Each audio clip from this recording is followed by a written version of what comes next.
Hello students, आज हम लोग बात करेंगे क्लास 12th सीबीएसई 2025 में जो केमिस्ट्री का बोर्ड पेपर हुआ है उसको हम लोग सॉल्व करेंगे।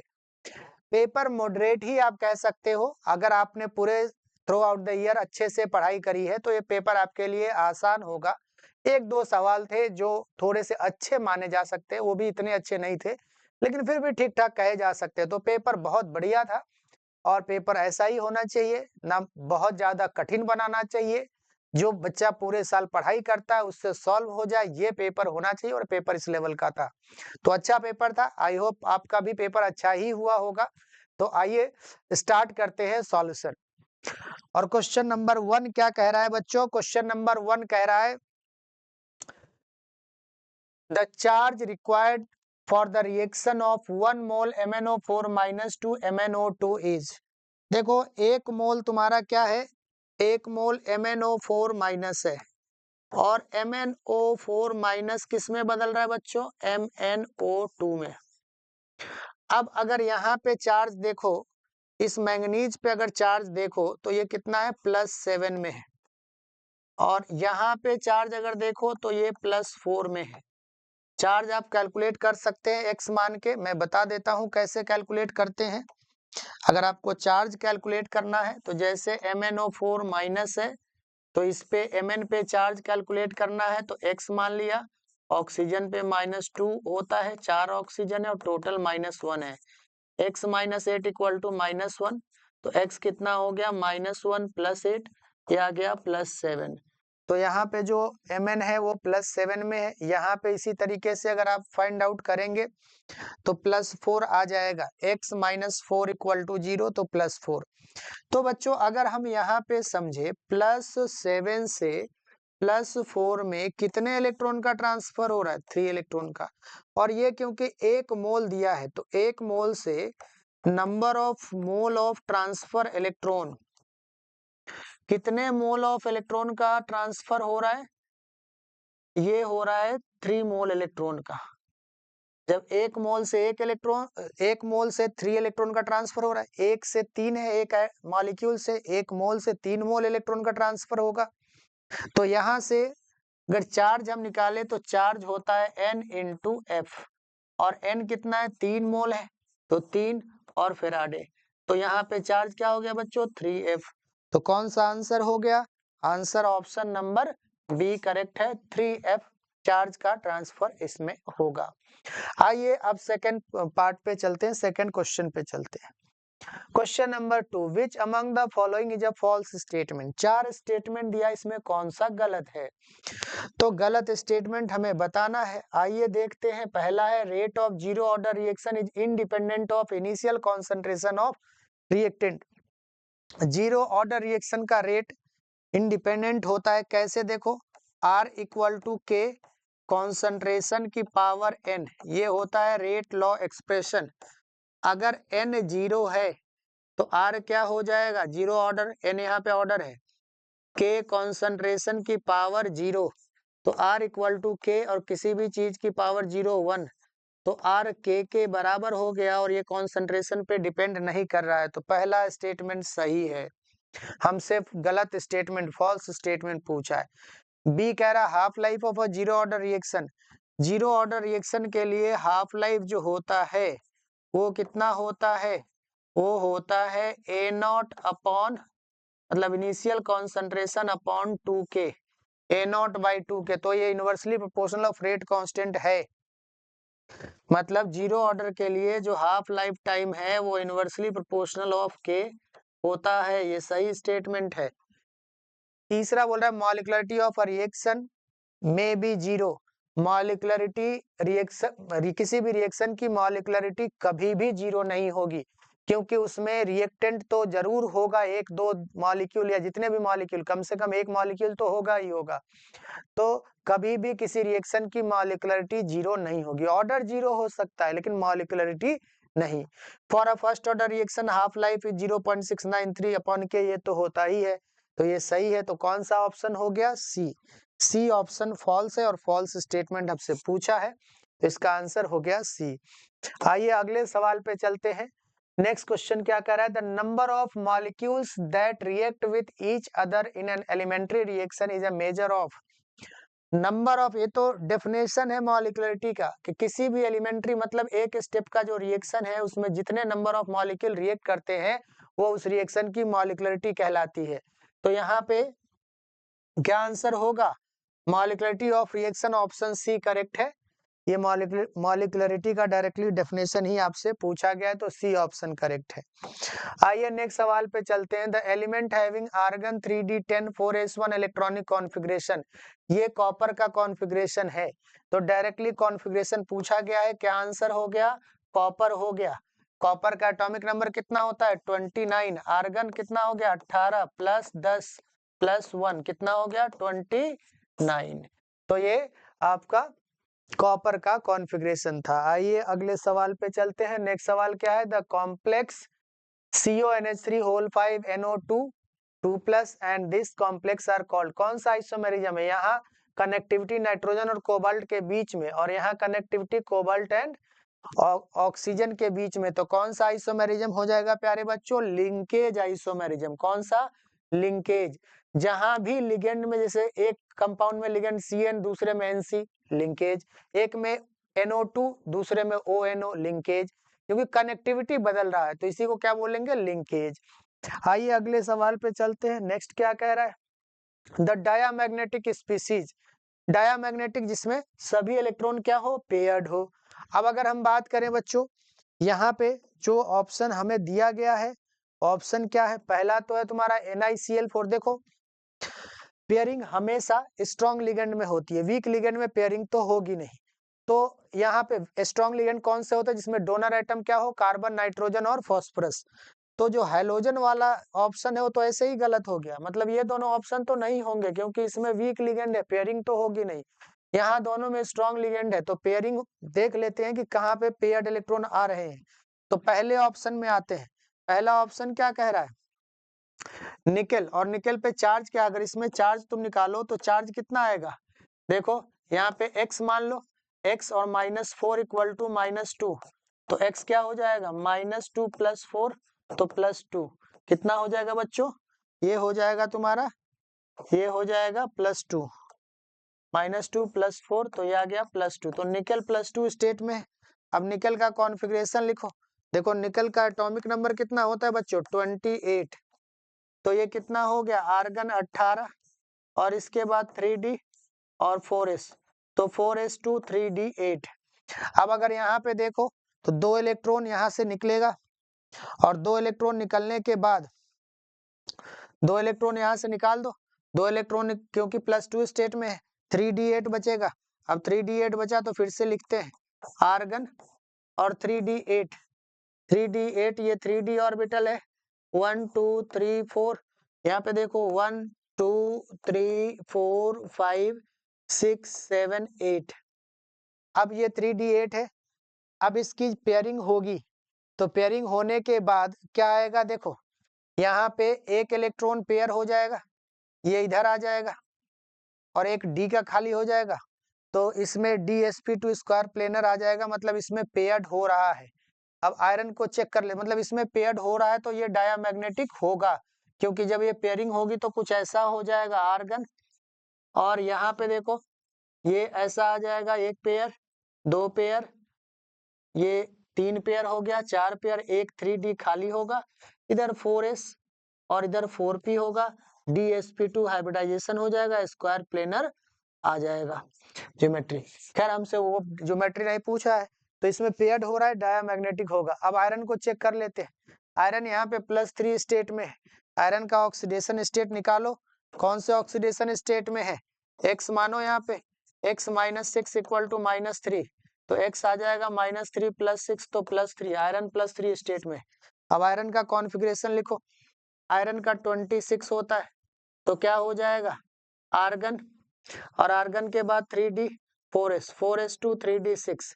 अब आयरन +3 में है तो यहाँ पे देखो आर्गन है, ये आर्गन हो गया, यहाँ पे 3d में कितने इलेक्ट्रॉन 6 है, 1 2 3 4 5 एंड 6, और यहाँ पे 4s में कितने बच्चों 2 है।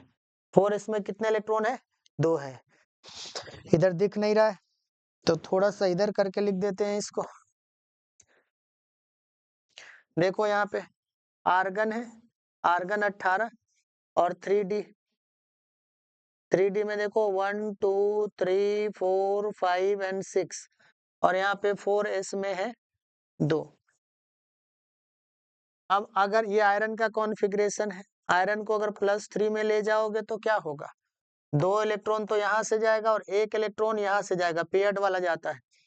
तो क्या बचेगा? देखो आर्गन और यहाँ पे हो गया 1 2 3 4, तो यहाँ पे 1 2 3 4 5 और ये 4s खाली है, आगे 4p खाली होगा।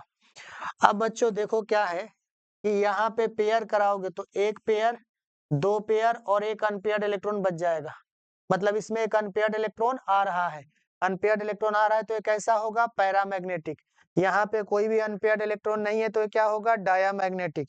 तो इसका आंसर कौन सा हो गया? इसमें आपसे पूछा क्या था कि विच of the following is diamagnetic? Answer A होगा, ए ऑप्शन करेक्ट है। आइए अगले सवाल पे चलते हैं। नेक्स्ट सवाल क्या कह रहा है? नेक्स्ट सवाल कह रहा है आपको, नेक्स्ट सवाल आईयूपीएसी नेम पूछा गया है, आईयूपीएसी नेम आपसे पूछा गया है। तो देखो which is the correct IUPAC name. ये मेन फंक्शनल ग्रुप है, नंबरिंग यहाँ से होगी 1 2 3 4 5 6, तो 1 क्लोरो 4 मिथाइल बेंजीन होगा। तो कौन सा ऑप्शन है? ये ऑप्शन नंबर सी करेक्ट है, 1 क्लोरो 4 मिथाइल बेंजीन। नेक्स्ट सवाल पे चलते हैं। नेक्स्ट सवाल क्या कह रहा है? What will formed after oxidation reaction of secondary alcohol with chromic anhydride. तो सेकेंडरी अल्कोहल मतलब क्या हो गया बच्चों? 2 डिग्री अल्कोहल।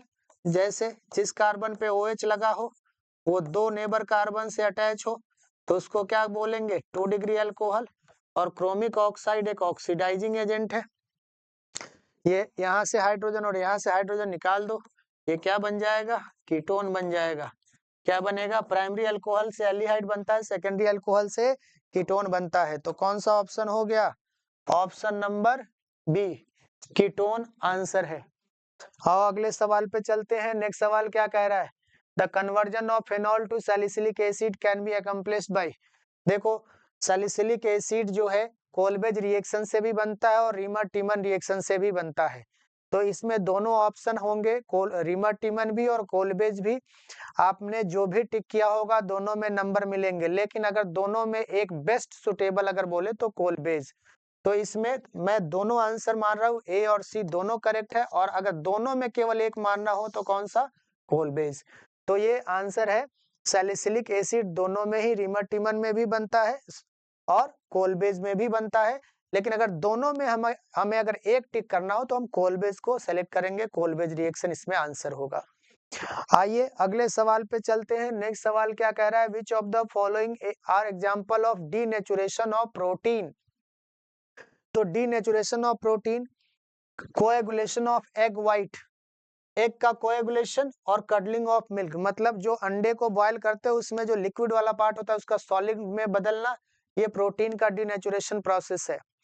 और कडलिंग ऑफ मिल्क भी डीनेचुरेशन ऑफ प्रोटीन है। तो इसका आंसर ए और बी दोनों होगा। तो कौन सा ऑप्शन हो गया? डी हो गया, both A and B are correct. आइए अगले सवाल पे चलते हैं। नेक्स्ट सवाल क्या कह रहा है? Nucleotides are joint together by, ये फॉस्फोडाइएस्टर लिंकेज होता है। जो न्यूक्लियोटाइड होता है ये फॉस्फोडाइएस्टर लिंकेज से कनेक्टेड होता है। तो इसका आंसर क्या हो गया बच्चों? Option number D, phosphodiester linkage.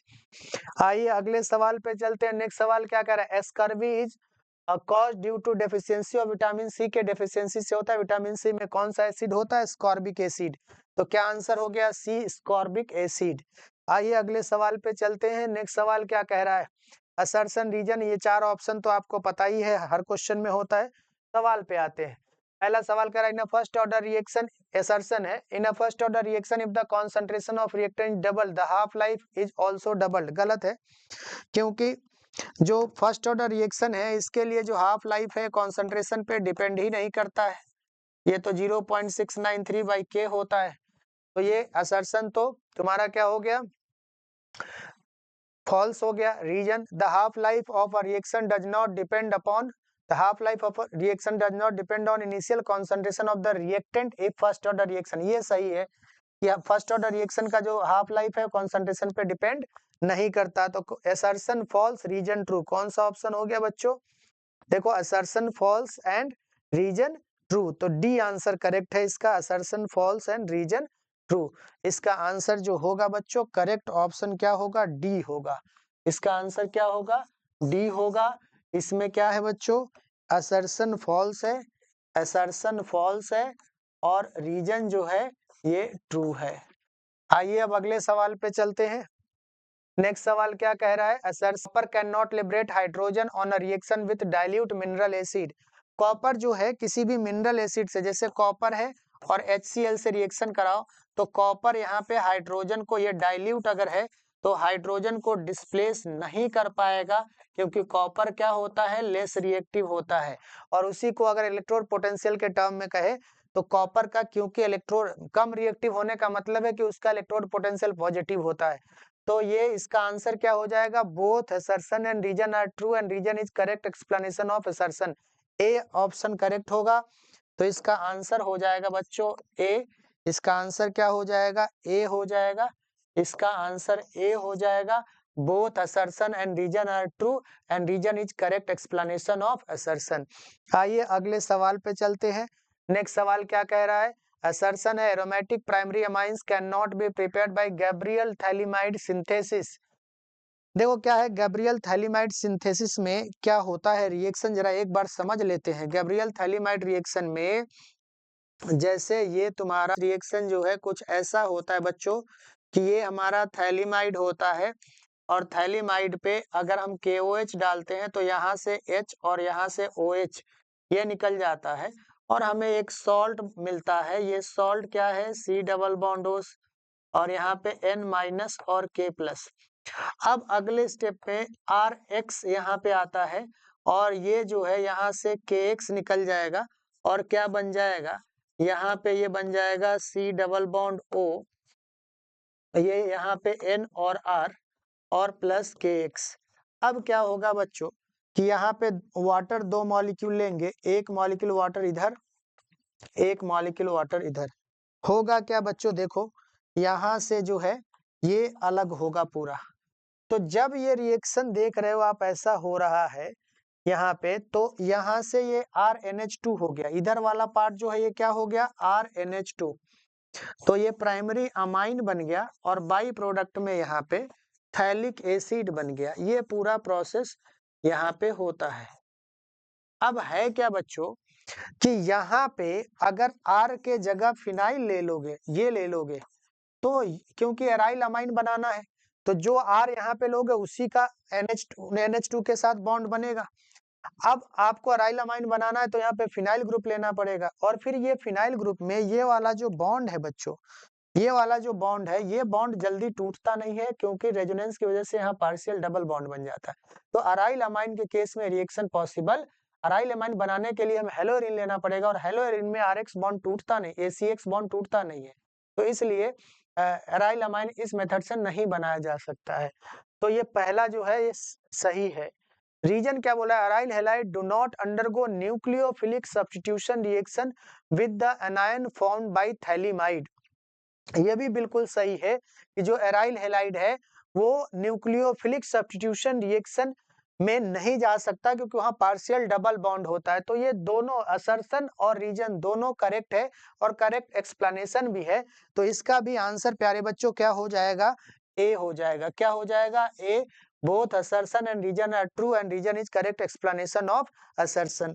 आइए अब अगले सवाल पे चलते हैं। नेक्स्ट और क्वेश्चन नंबर 16 असर्शन रीजन का क्वेश्चन है। Vitamin D can not be stored in our body. यह असर्शन है और देखो असर्शन कह रहा है कि vitamin D can not be stored in our body. ये गलत स्टेटमेंट है। विटामिन डी हमारे बॉडी में स्टोर्ड हो सकता है क्योंकि ये फैट सॉल्युबल होता है, तो ये फॉल्स हो गया। Reason vitamin D is fat soluble vitamin and not excreted from the body in urine. ये फैट सॉल्युबल होता है और इसलिए जो वाटर सॉल्युबल विटामिन होते हैं वो यूरिन के थ्रू बाहर पास हो जाते हैं, लेकिन जो फैट सॉल्युबल होते हैं वो पास नहीं होते।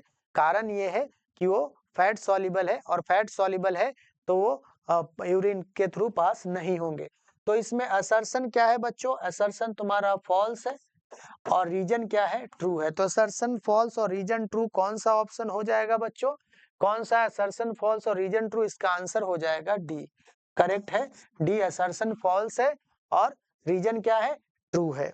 आइए अब अगले सवाल पे चलते हैं। नेक्स्ट सवाल क्या है सेक्शन बी का, the rate constant for a zero order reaction is this, how long will it take for the initial concentration A to fall from 0.1 to 0.075। देखो बच्चों जीरो ऑर्डर रिएक्शन के लिए, for zero order reaction, zero order reaction के लिए जो formula है वो क्या फॉर्मूला होता है, वो होता है T equal to A naught minus AT upon K, ये फॉर्मूला होता है। अब देखो यहाँ पे टाइम निकालना है, इनिशियल कॉन्सेंट्रेशन है 0.10, टी टाइम पे कॉन्सेंट्रेशन है 0.075 और के की वैल्यू कितनी है, देखो के की वैल्यू है 0.0030, 0.0030। अब इसको माइनस कर दो बच्चों 25, ये कितना आ जाएगा 0.025 अपॉन 0.0030। तो यहाँ से बच्चों अगर आप इसको सॉल्व करोगे तो क्या आएगा, देखो ये आ जाएगा 3 डेसिमल उधर ले जाओ तो ये आ जाएगा 25 अपॉन 3, क्या आ जाएगा, तो 25/3 कितना हो गया बच्चों 8.33, कितना हो गया 8.33 सेकेंड, यही इस क्वेश्चन का आंसर है। तो आइए अब अगले सवाल पे चलते हैं। इसी क्वेश्चन का और का पार्ट एक था, the decomposition of NH3 on platinum surface is zero order reaction, what is the rate of production of N2 and H2। देखो एक रिएक्शन है, कह रहा है कि अमोनिया डिकम्पोज हो रहा है और अमोनिया डिकम्पोज हो रहा है, इसमें नाइट्रोजन और हाइड्रोजन में, ये एक बैलेंस इक्वेशन है और इसके लिए ये रिएक्शन का ऑर्डर क्या है, जीरो ऑर्डर रिएक्शन। और आप सब अभी एक क्वेश्चन आया था जिसमें अगर जीरो ऑर्डर रिएक्शन है, देखो R क्या होता है, K इंटू रिएक्टेंट का कॉन्सेंट्रेशन की पावर N। अब अगर N जीरो है तो उस केस में R क्या हो जाएगा, K कॉन्सेंट्रेशन की पावर जीरो, और किसी भी चीज की पावर अगर जीरो है तो वैल्यू क्या हो जाएगी 1, तो R किसके बराबर हो गया, बोलो K के बराबर हो गया। R किसके इक्वल हो गया, K के इक्वल हो गया। अब अगर हम बात करें तो यहाँ पे अगर इस इक्वेशन के लिए हम रेसिप्रोकल लॉ लगाएं बच्चों, तो रेसिप्रोकल लॉ क्या होगा, minus of DNH3 by DT, मतलब rate of disappearance of ammonia. अच्छा इसको बैलेंस करोगे बच्चों तो यहाँ पे ट्वाइस ऑफ NH3 होगा, तो minus DNH3 by DT into 1/2 equal to DN2 by DT, ये प्रोडक्ट है तो पॉजिटिव होगा और कोफिशिएंट इसका 1 है, इक्वल टू क्या होगा DH2 बाई DT और इनटू क्या हो जाएगा बच्चों 1/3, क्योंकि इसका कोफिशिएंट 3 है और ये सब किसके इक्वल होगा, रेट ऑफ रिएक्शन के।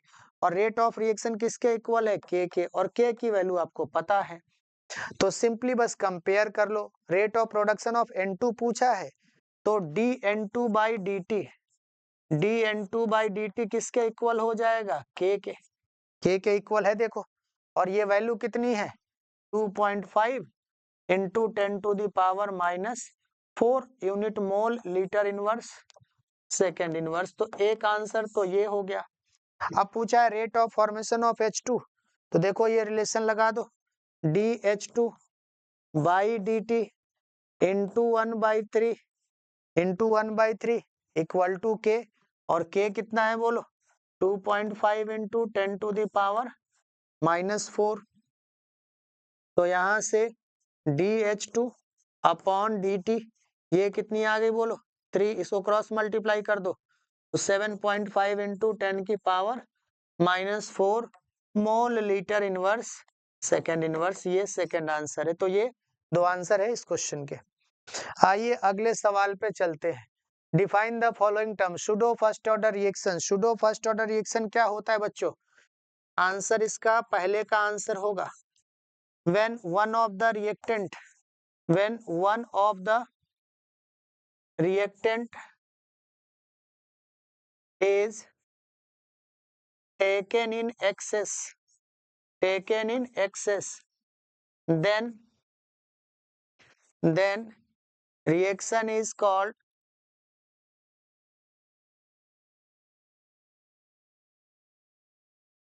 pseudo first order reaction. Reaction is called pseudo first order reaction. तो ये पहले क्वेश्चन का पहले पार्ट का आंसर है। Second part half life time period. Half life time period क्या होता है बच्चों? ये ए का आंसर हो गया। बी का आंसर क्या है बच्चों? The time in which 50% of reactant get converted into product. 50% of reactant get converted into product. ये सेकेंड पार्ट का आंसर है। सेकेंड पार्ट का आंसर है। आइए अब अगले पार्ट पे चलते हैं। Examine the following observation. Transition element generally form coloured compounds. तो ये पहले का आंसर होगा due to D transition, due to D transition, और इसमें प्रेजेंस ऑफ अनपेयर्ड इलेक्ट्रॉन भी आप लिख सकते हो। Second, zinc is not regarded as transition element. इसका आंसर होगा due to complete penultimate shell, due to complete penultimate shell. इसका D10 हो जाता है, इस वजह से इसको ट्रांजिशन एलिमेंट कंसीडर नहीं करते। आइए अगले सवाल पे चलते हैं बच्चों। नेक्स्ट सवाल क्या है? Name the following coordination compound according to IUPAC norms. IUPAC नाम लिखना है। पहले का आंसर क्या होगा बच्चों? पहले का आंसर होगा टेट्रा अमाइन एक्वा क्लोरिडो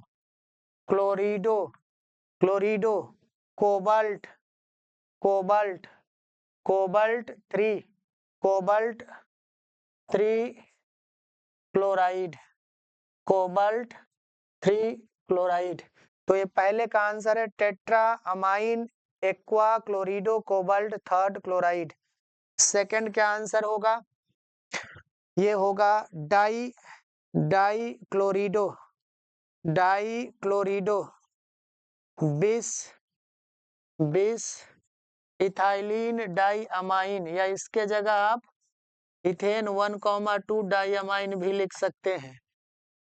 क्रोमियम 3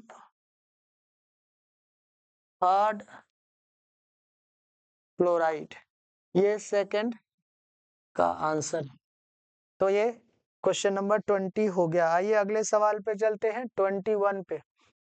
1 देखते हैं। 21 का ए पार्ट कह रहा है in the following pair of halogen compound which compound undergoes SN1 reaction faster and why. तो SN1 रिएक्शन किसमें ज्यादा फास्ट होगा? तो अगर हम कार्बन की डिग्री देखें बच्चों, तो यहाँ पे देखो ये कार्बन जिससे फंक्शनल ग्रुप लगा, ये 3 कार्बन से, तो ये 3 डिग्री हो गया। SN1 तो इसमें सबसे ज्यादा फास्ट होगा, और यहाँ 2 डिग्री हो गया तो इसमें कम होगा। तो अगर ऑर्डर ऑफ SN1 देखे बच्चों, ऑर्डर ऑफ SN1 क्या होता है? ये होता है 3 डिग्री, 2 डिग्री और 1 डिग्री। तो और क्यों इसमें ज्यादा फास्ट क्यों होगा? क्योंकि 3 डिग्री है, और इसका रीजन क्या है? 3 डिग्री में रीजन क्या होता है? Due to formation of stable carbocation intermediate, due to formation of stable और 3 डिग्री कार्बोकेटायन, स्टेबल और 3 डिग्री कार्बोकेटायन। तो ये इसका आंसर है इस क्वेश्चन का। आइए अब अगले सवाल पे चलते हैं। सेकेंड पार्ट कह रहा है arrange the following compound in increasing order of their reactivity towards SN2 displacement. SN2 में क्या होता है ऑर्डर? SN1 का जस्ट उल्टा। मिथाइल में सबसे ज्यादा, फिर 1 डिग्री, फिर 2 डिग्री, फिर सबसे कम 3 डिग्री में। तो पहले इनका कंपाउंड का स्ट्रक्चर बना लेते हैं, उनकी डिग्री लिख लेते हैं। पहला कंपाउंड है 2 ब्रोमो 2 ब्रोमो 2 मिथाइल ब्यूटेन। तो पहले इसको बना लेते हैं। अब हम देखें अगर 2 ब्रोमो 2 मिथाइल ब्यूटेन में यहाँ पे Br होगा और यहाँ पे क्या होगा बच्चों? यहाँ पे जो है मिथाइल होगा और ये CH2 CH3, ये है 2 ब्रोमो 2 मिथाइल ब्यूटेन। कितने डिग्री का है? अगर इसकी डिग्री आप देखो तो ये जहां फंक्शनल ग्रुप लगा है वो 3 नेबर कार्बन से लगा हुआ है, तो ये 3 डिग्री का हो गया। चलो अब अगले कंपाउंड पे चलते हैं। नेक्स्ट कंपाउंड हमारा क्या कह रहा है? नेक्स्ट कंपाउंड कौन सा है? 1 ब्रोमोपेंटेन। 1 ब्रोमोपेंटेन का स्ट्रक्चर बना लेते हैं।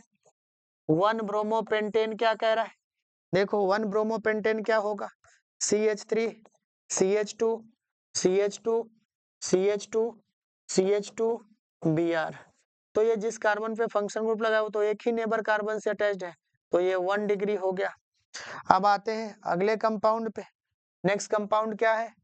2 ब्रोमोपेंटेन। तो 2 ब्रोमोपेंटेन क्या होगा बच्चों? ये होगा हमारा 2 ब्रोमोपेंटेन। ये है 2 ब्रोमोपेंटेन। अब इसमें देखो ये कितना डिग्री है? ये 2 डिग्री है। तो अगर हम ऑर्डर देखें, हम थोड़ी देर के लिए इसको ABCD इनमें अरेंज करना है, तो इसको A मान ले रहे हैं, इसको B मान ले रहे हैं और इसको C मान ले रहे हैं। तो ये हमारा SN2 पूछा है, तो SN2 सबसे ज्यादा किस में होगा? 1 डिग्री में, तो B में सबसे ज्यादा होगा। इसके बाद किस में होगा?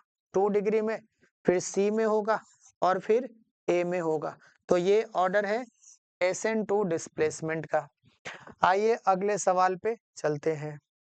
नेक्स्ट तो क्वेश्चन नंबर 22 सॉल्यूशन चैप्टर का क्वेश्चन है। At 25 degree Celsius the saturated vapour pressure of water at 24 mmHg, find the saturated vapour pressure of 5% aqueous solution of urea at the same temperature.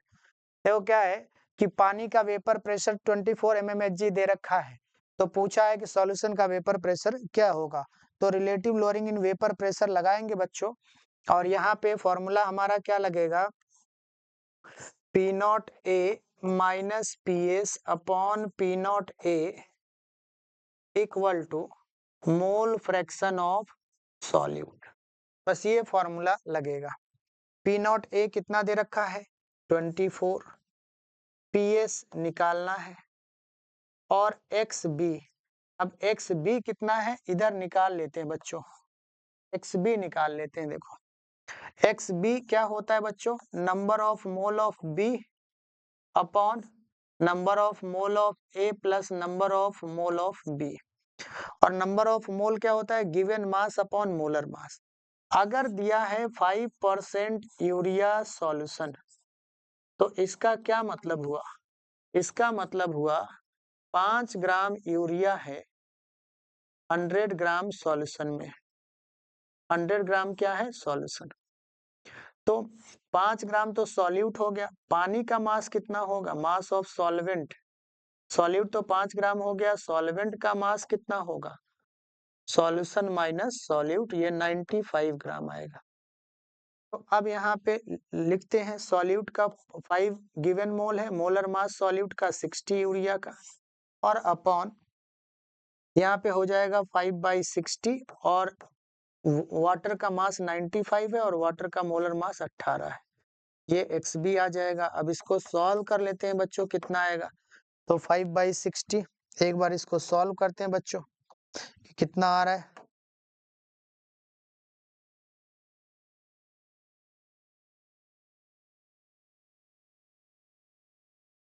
देखो 5 divided by 60, 5 divided by 60 कितना होगा बच्चों? 5 divided by 60 ये आ रहा है आपका 0.083 upon 0.083 plus 95/18 कितना हो जाएगा? 95 डिवाइडेड बाई 18, 95 डिवाइडेड बाई 18 ये आ रहा है 5.5। 277, तो 277। अब इसको सॉल्व कर लेते हैं बच्चों एक स्टेप और। यहाँ पे पहले इसको हम लोग ऐड कर लेते हैं, 0.083 प्लस में हो गया 5.277, तो ये 5.36 है, तो 0.083 अपॉन 5.36, ये जो आएगा वही मोल फ्रैक्शन होगा। 0.083 डिवाइडेड बाई 5.36, ये आ रहा है 0.15014, ये मोल फ्रैक्शन ऑफ सॉल्यूट आ गया। यहाँ पे 0.0154। अब ये 24 minus P S equal to 24 into 0.0154, तो 24 माइनस पी एस, ये कितना हो जाएगा बच्चों? एक बार और कैलकुलेट करते हैं इसको और देखते हैं क्या आ रहा है। ये कितना आ रहा है चेक कर लेते हैं। ये आ रहा है 24 इंटू 0.0154, ये आ रहा है 0.3696, 0.3696। तो पीएस को उधर ले गए तो कितना हो जाएगा? 24 माइनस 0.3696, बस इसको माइनस कर दो। 24 माइनस 0.3696, 3696, 23.63, तो पीएस की वैल्यू कितनी आ गई? 23.63। यही आंसर है बच्चों, 23.63, ये आपका करेक्ट आंसर है इस क्वेश्चन का। तो समझ में आ गया होगा। आइए अगले सवाल पे चलते हैं। थोड़ा सा कैलकुलेशन था। अच्छा, जो लोग इसमें डायरेक्ट फॉर्मूला मतलब Na/Nb करके किए होंगे, जैसे इसमें एक चीज को अगर नेग्लेक्ट करो, एक्स बी निकाल रहे तो Nb/Na प्लस Nb, Na का मोल ज्यादा है तो Nb को नेग्लेक्ट कर दिए तो Nb/Na कर लिए। डायरेक्टली भी आप अगर उससे करोगे, मतलब मैं ये कह रहा हूँ कि जो पिछला क्वेश्चन था अपना, इस क्वेश्चन में अगर यहाँ पे Nb/Na प्लस Nb पूरा न लिख के केवल Na लिखा है और इसको हटा दिया है, तब भी अप्रोक्सीमेटली आंसर आपका सेम ही आएगा और नंबर भी उसमें पूरे मिलेंगे। आइए अब अगले सवाल पे चलते हैं। The electrical resistance of a column of 0.05 m NaOH solution of area 0.8 cm and length 40 cm is this ohm. Calculate its resistivity, conductivity and molar conductivity. तो बच्चों यहाँ पे हम बात कर लेते हैं। यहाँ पे रेजिस्टेंस का कॉन्सेंट्रेशन दिया है, रेजिस्टेंस दिया है, लेंथ दिया है और एरिया दिया है। आप सब जानते हैं कि जो हमारा R होता है ये होता है रो L बाई ए। अब हमसे क्या पूछा है बच्चों? हमसे पूछा है रेजिस्टिविटी, रेजिस्टिविटी रो होता है। तो रो क्या हो जाएगा प्यारे बच्चों? देखो क्रॉस मल्टीप्लाई करो, R into A by L. R कितना है? R कितना है? 5 into 10 to the power 3। Area कितना है बच्चों? एरिया है 40 सेंटीमीटर, सॉरी 0.8 सेंटीमीटर स्क्वायर, और लेंथ कितना है? 40 सेंटीमीटर, 40 सेंटीमीटर। तो रो हमारा कितना आ गया बच्चों? रो आ गया यहाँ पे 5, और इसको कर दो 5 और इंटू 8 कर दो, 80 कर देते हैं। ये 1000 से मल्टीप्लाई कर दोगे तो ये 800 हो जाएगा, और अपॉन 40, 0 से 0 कैंसिल, और 4 से कितना आ जाएगा? 20, तो रो आ गया 100। रो कितना आ गया? 100। अब हम बात करते हैं, क्या पूछा हमसे? कंडक्टिविटी। तो कंडक्टिविटी कप्पा होता है 1 बाई रो, तो ये हो गया 1 बाई 100, ये 0.01। अब नेक्स्ट हमसे क्या पूछा है? Molar conductivity. मोलर कंडक्टिविटी होता है kappa into 1000 by molarity, kappa into 1000 by molarity. Kappa कितना है बच्चों? 0.01 इंटू 1000, और मोलरिटी कितनी है? 0.05। तो अगर हम इसको बच्चों यहाँ से डेसिमल हटा दे 2 और यहाँ से, तो इसको लिख सकते हैं 1 था, ये 1000 से मल्टीप्लाई कर दो, इसका डेसिमल हटा दो, 0.01 है, इसको 1 लिख दो और नीचे 5 लिख दो। तो 5 से, क्योंकि ये दोनों का डेसिमल हटा दिया, अब ये 5 से कैंसिल करो, 5 से ये 200 आ गया। तो मोलर कंडक्टिविटी कितना आ गया बच्चों? 200। तो ये इस क्वेश्चन का आंसर है। अब आइए हम नेक्स्ट सवाल पे चलते हैं और नेक्स्ट सवाल है क्वेश्चन नंबर 24 कह रहा है complete and balance the following equation. तो पहला इक्वेशन है MnO4 माइनस C2O4 2 माइनस और H प्लस। MnO4 माइनस किस में बदलेगा? ये बदलेगा Mn प्लस 2 में, और C2O4 2 माइनस किस में बदलेगा? CO2 में, और प्लस H2O। तो अब इसी को बैलेंस करना है बच्चों। यहाँ पे देखो, यहाँ पे तुम लगा दो 5। अब ये बैलेंस आपको करना पड़ेगा। यहाँ पे लगा दो 10, और फिर यहाँ पे लगाओ 16, यहाँ पे लिखो 8, यहाँ पे लिखो 2, यहाँ पे लिखो 2। तो ये बैलेंस हो रहा है। देखो चार्ज ही चेक कर लेते हैं, -2 और -10 कितना होगा? -12 और +16 +4 बैलेंस है। आप चेक कर लेना, ये इक्वेशन बैलेंस है। अब KMnO4 को अगर हीट करेंगे तो क्या बनता है? K2MnO4 plus MnO2 plus O2। तो ये बनता है। इसको बैलेंस करने के लिए यहाँ पे 2 लगा दो, ये आ जाएगा। तो ये आपका सेकेंड। लास्ट वाला जो सी पार्ट है वो क्या, इसमें क्या होगा? देखो Cr2O7 किस में बदलेगा? Cr+3 में, और प्लस H2S ये सल्फर में बदलेगा, और यहाँ पे आएगा H2O। अब इसी के वो बैलेंस करना है हमें। तो इसको अगर हम बैलेंस करेंगे बच्चों, यहाँ पे 7 लगा दो, यहाँ पे 2 लगा दो, यहाँ पे 3 लगा दो, यहाँ पे 3 लगा दो, और यहाँ पे 8 लगा दो। देखो अब बैलेंस हो जाएगा। चार्ज चेक करते, -2 और +8 कितना आ जाएगा?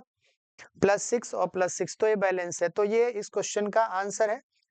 बस ये क्वेश्चन, अगर ये टॉपिक आपने पढ़ा होगा एक बार भी, तो ये क्वेश्चन गलत नहीं हुआ, क्योंकि ये इंपॉर्टेंट रिएक्शन में आता है, और ये इसमें से हमेशा 1 या 2 रिएक्शन हर बार आते हैं। आइए अगले सवाल पे चलते हैं। नेक्स्ट सवाल क्या कह रहा है हमारा? 25 using the valence bond theory explain the hybridisation and magnetic character of the following CONH3 whole 6 3+ and NiCO4। आइए एक एक करके सॉल्व करते हैं। सबसे पहले हमारा क्या है? सबसे पहला है CONH3 होल 6 3+। तो कोबाल्ट का atomic number 27, electronic configuration argon 18, और इसके बाद 4s2 और 3d7। ये हमारा कॉन्फ़िगरेशन है। अब हम इसको लिख लेते हैं बच्चों। ये आर्गन है, और यहाँ 3d बना लेते हैं। ये हमारा 3d है। 1 2 3 4 5 6 और 7, और ये हमारा 3d है। इधर 4s खाली है और 4p खाली है। जहां तक जरूरत होगा दिखाएंगे। तो अब कोबाल्ट का ऑक्सीडेशन स्टेट अमोनिया पे 0 चार्ज होता है, तो कोबाल्ट पे क्या आ जाएगा? +3। तो +3 में 3 इलेक्ट्रॉन आपको निकालना पड़ेगा। 3 इलेक्ट्रॉन आप कहाँ से बच्चों निकालेंगे? देखिए जो पेयर्ड वाले हैं ना 4s2 में, अच्छा यहाँ 2 इलेक्ट्रॉन छूट गया, ये 2 इलेक्ट्रॉन है बच्चों, 4s2 में इलेक्ट्रॉन है 2। तो अगर इलेक्ट्रॉन आपको निकालना हो तो कहाँ से निकालेंगे बच्चों?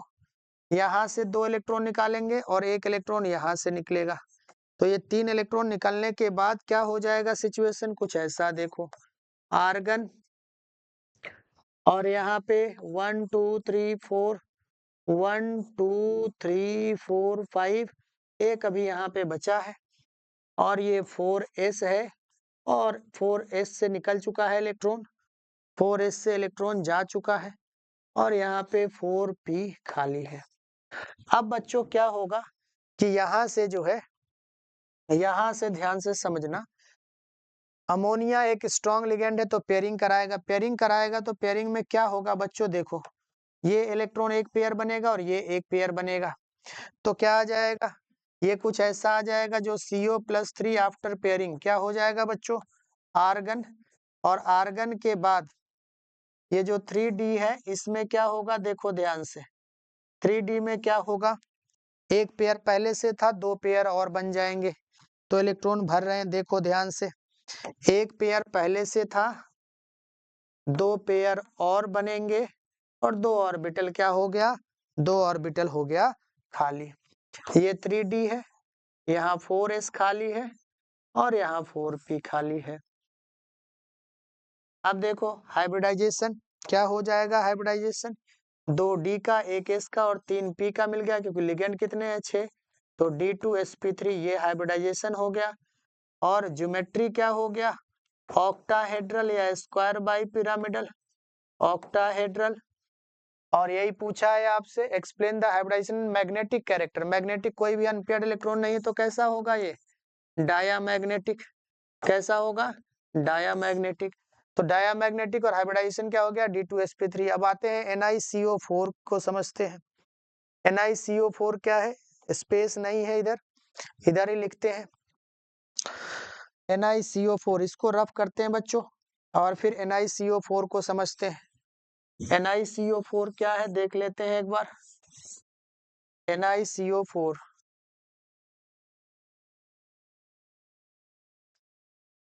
NiCO4 देखो,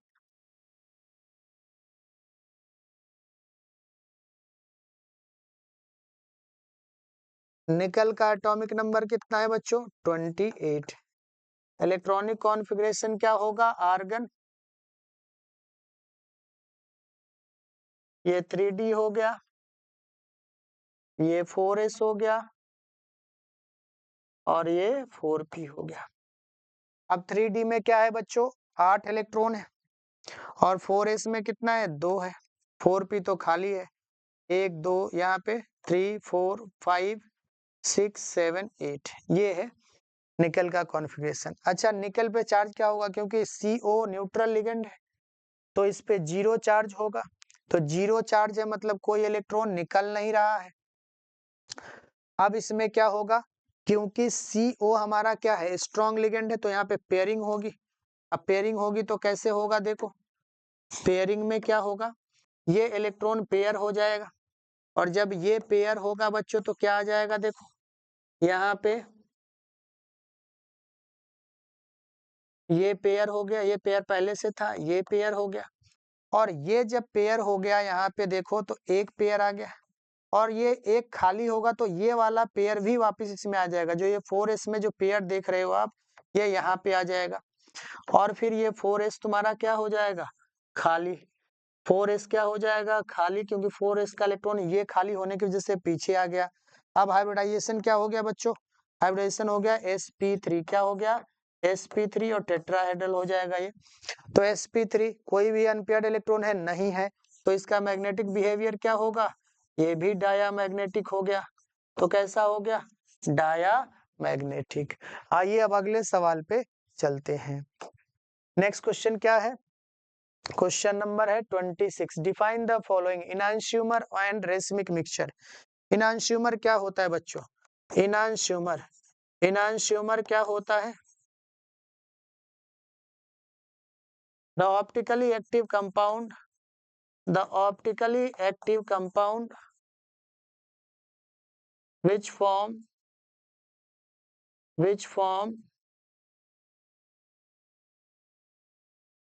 non superimposable mirror image, non superimposable mirror image is called enantiomer। दूसरा कौन सा है बच्चों, ये पहला था तुम्हारा ए का पहला, नॉन सुपर इम्पॉसिबल मतलब उस कंपाउंड का मिरर इमेज उसको ढक नहीं पाए। नेक्स्ट है रेशमिक मिक्सचर। रेशमिक मिक्सचर क्या होता है बच्चों, racemic mixture it is the mixture of 50% dextro and 50% laevo rotatory compound, 50% dextro and 50% laevo rotatory compound. Why is chlorobenzene resistant to nucleophilic substitution reaction. एक क्वेश्चन और ऐसा अभी discuss किए थे, due to resonance partial double bond character, partial double bond character develop between CX bond। तो ये इस question का आंसर है। आइए अगले सवाल पे चलते। Explain the following reaction, write chemical equation involve, Wolff Kishner reaction. पहला वोल्फ किशनर क्या होता है बच्चों, कोई भी कंपाउंड ले लो, जैसे हमने एसीटोन ले लिया, इस पे कौन सा रिएजेंट डालना है, पहला हाइड्रोजन, दूसरा KOH, क्या होगा, C डबल बॉन्ड O को किस में बदल देना है प्यारे बच्चों, CH2 में प्लस वाटर। बस ये जो CO दिख रहा है आपको, इसको किस में बदल देना है, CH2 में। ये A था। B पार्ट क्या है बच्चों, इटार्ड रिएक्शन। इटार्ड रिएक्शन में रिएक्टेंट क्या लेना है, टोल्यून। पहला रिएजेंट CrO2Cl2 क्रोमिल क्लोराइड, दूसरा रिएजेंट H3O प्लस, किस में बदलेगा ये, बेंजल्डिहाइड में। ये है तुम्हारा इटार्ड रिएक्शन। अब आ जाते हैं तीसरे पे, कैनिजारो रिएक्शन। तीसरा हमारा क्या हो जाएगा, कैनिजारो। फॉर्मल्डिहाइड ले लो या बेंजल्डिहाइड, कोई भी, 2 मॉलिक्यूल, और इस पे क्या डाल दो बच्चों, कॉन्सनट्रेटेड NaOH। क्या बन जाएगा, एक मॉलिक्यूल तो रिड्यूस होके क्या बना लेगा, CH3OH अल्कोहल, H यहाँ और H यहाँ लग जाएगा तो ये CH3OH हो गया। और दूसरे में ऑक्सीडेशन होगा, ऑक्सीडेशन के बाद सॉल्ट बन जाएगा प्लस Na प्लस, इसमें क्या बन जाएगा बच्चों, COONA, और साथ में क्या बनेगा, H2O, क्या बनेगा, H2O, CH3OH HCOONA।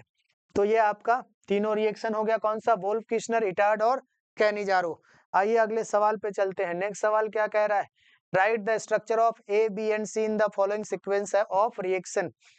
ए क्या होगा, देखो यहाँ पे OH की जगह क्या आ जाएगा, Cl, तो A हो गया CH3COCl एसिटाइल क्लोराइड। अब यहाँ से रोजेनमन रिडक्शन है, H2PD, तो Cl की जगह क्या आ जाएगा, H, तो ये हो गया CH3CHO। और हाइड्रोजन से किसी भी कार्बोनिल कंपाउंड का ये जो तुम्हारा CH3 और CHO है ना, इसका जब हाइड्रोजन से रिएक्शन कराते हो तो रिएक्शन विथ अमोनिया या अमोनिया डेरिवेटिव, यहाँ से ये अलग होगा, और जब ये अलग होगा तो ये बनेगा CH3CH डबल बॉन्ड NH। ये आपका, अच्छा एक और NH2 है इसमें, सॉरी यहाँ पे NH2 एक और लगा है बच्चों, NH2, ये बनेगा ऑक्साइम। तो यहाँ पे तुम्हारा C वाला जो कंपाउंड है ये कौन सा हो गया, ये हो गया, ये NH नहीं होगा, मैं एक बार फिर से इसको लिख देता हूँ। ये वाला जो कंपाउंड है ये क्या हो जाएगा बच्चों, ये वाला compound,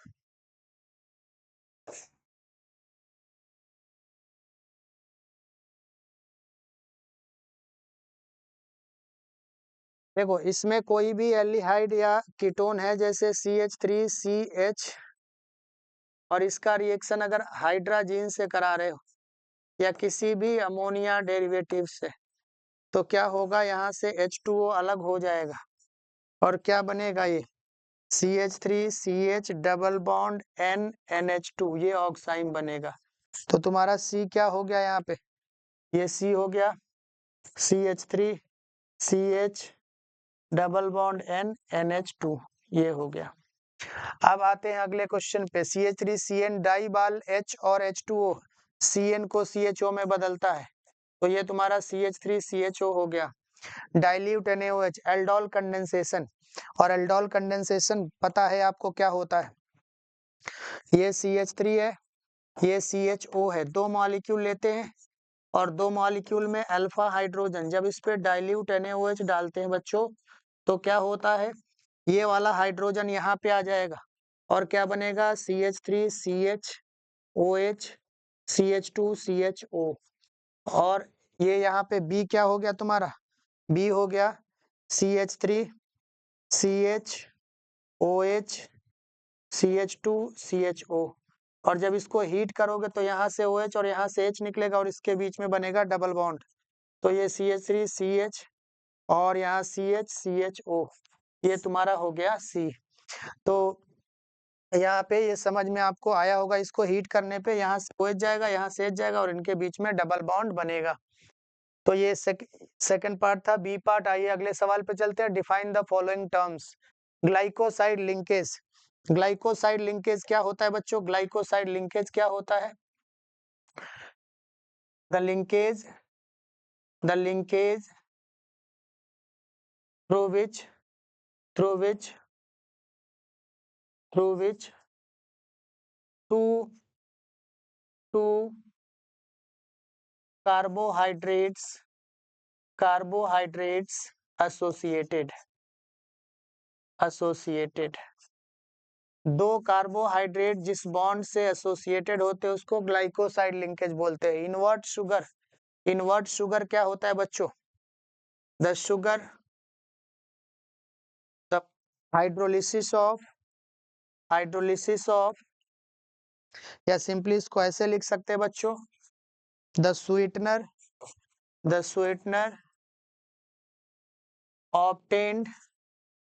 obtained by inversion of sucrose into glucose and fructose। Glucose and fructose के जो बनता है सुक्रोज से, उस प्रोसेस में जो स्वीटनर हमें मिलता है उसी को क्या बोलते हैं? Invert sugar. ओलिगोसेक्राइड क्या होता है बच्चों? The carbohydrate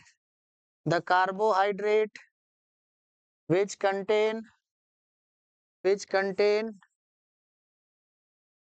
the carbohydrate which contain 3 to 10 monosaccharide, 3 से 10 मोनोसेक्राइड, जिसमें भी होगा, जिस कार्बोहाइड्रेट में 3 से 10 मोनोसेक्राइड होगा उसको क्या बोलेंगे? ओलिगोसेक्राइड। तो ये था क्वेश्चन नंबर 28। आइए 29 पे चलते हैं। एक बहुत बड़ा सा पैराग्राफ दे रखा है। पैराग्राफ पढ़ने की जरूरत कभी भी नहीं होती ऐसे क्वेश्चन में, डायरेक्ट क्वेश्चन पढ़िए और आंसर करिए। दिया है, आप आराम से अपने एग्जाम में पढ़ाई होगा, तो हम नहीं पढ़ते, आगे बढ़ते हैं। Define the reverse osmosis, name the SPM which can be used in the process of reverse osmosis. Reverse osmosis क्या होता है? ये क्वेश्चन आईएससी में भी आया था। रिवर्स ऑस्मोसिस होता है बच्चों, रिवर्स ऑस्मोसिस आरओ क्या होता है? Reverse osmosis when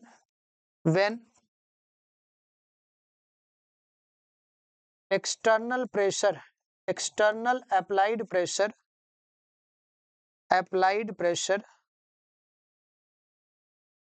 is greater than pressure developed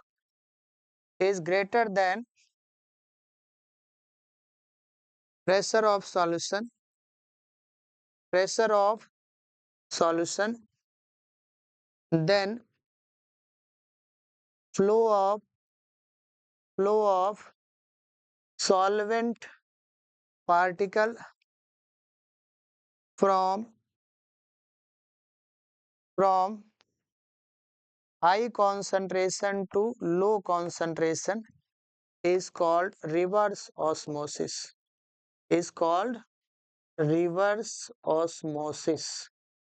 तो ये तो रिवर्स ऑस्मोसिस का डेफिनेशन हो गया। और इसमें एसपीएम क्या यूज होता है? चारकोल यूज होता है, ये आप लिख सकते हैं। What do you expect to happen? A red blood capsules RBC are placed in 0.5 m NaCl। देखो, अगर यहाँ पे जो एक सॉल्यूशन है जिसकी कॉन्सेंट्रेशन है 0.5 m NaCl और इसमें तुमने एक आरबीसी सेल को रख दिया, ठीक, तो आरबीसी जो है इसका कॉन्सेंट्रेशन कितना होता है? आरबीसी का कॉन्सेंट्रेशन, ये जो अंदर का कॉन्सेंट्रेशन है अप्रोक्सीमेटली 0.9 m के बराबर होता है। बाहर का कॉन्सेंट्रेशन कितना है? 0.5। तो और ये हो गया इसका सरफेस जो हो गया, ये सेमी परमिएबल मेम्ब्रेन हो गया। तो ऑस्मोसिस क्या होता है? लो कॉन्सेंट्रेशन से हाई कॉन्सेंट्रेशन सॉल्वेंट पार्टिकल का फ्लो। मतलब यहाँ सॉल्यूशन से पानी अंदर जाएगा और पानी अंदर जाएगा तो क्या होगा? स्वेलिंग होगा। क्या होगा? स्वेलिंग। तो ये फेनोमेना क्या होगा? स्वेलिंग एंड इट्स वॉल में रैप्चर, ये टूट भी सकता है यहाँ से अगर ज्यादा स्वेल हो गया तो स्वेलिंग का प्रोसेस यहाँ पे होगा। ये इस क्वेश्चन का आंसर है। आइए अगले सवाल पे चलते हैं। Which one of the following will have higher osmotic pressure 1 m KCl और 1 m urea solution? Justify your answer. बच्चों ये बी का सेकंड पार्ट का आंसर है पाई क्या होता है बच्चों, CRT क्या होता है, CRT इंटू आई। अब यूरिया के लिए आई क्या होता है 1, आई क्योंकि डिसोसिएट नहीं होता। यहीं पे KCl के लिए क्या होगा, आई 2 पार्टिकल है तो आई n के बराबर हो जाएगा, कंप्लीट डिसोसिएशन मान रहे तो आई 2 हो गया। अब इस केस में क्या होगा बच्चों, अगर आई 2 हो जाएगा तो पाई की वैल्यू अपने आप ही ज्यादा आ जाएगी, कॉन्सेंट्रेशन तो दोनों का सेम है। तो इस केस में किसका ऑस्मोटिक प्रेशर ज्यादा होगा, तो ऑस्मोटिक प्रेशर जो है 1 mKCl का ये ज्यादा होगा as compare to osmotic pressure of 1 m urea. तो ये इस क्वेश्चन का आंसर है। Why osmotic pressure is called colligative property, osmotic pressure को कॉलिगेटिव प्रॉपर्टी क्यों, ये एग्जैक्टली ये सवाल ISC में भी आता है, एकदम यही सवाल था। तो osmotic pressure is a colligative property, क्यों कॉलिगेटिव प्रॉपर्टी है ऑस्मोटिक प्रेशर, बिकॉज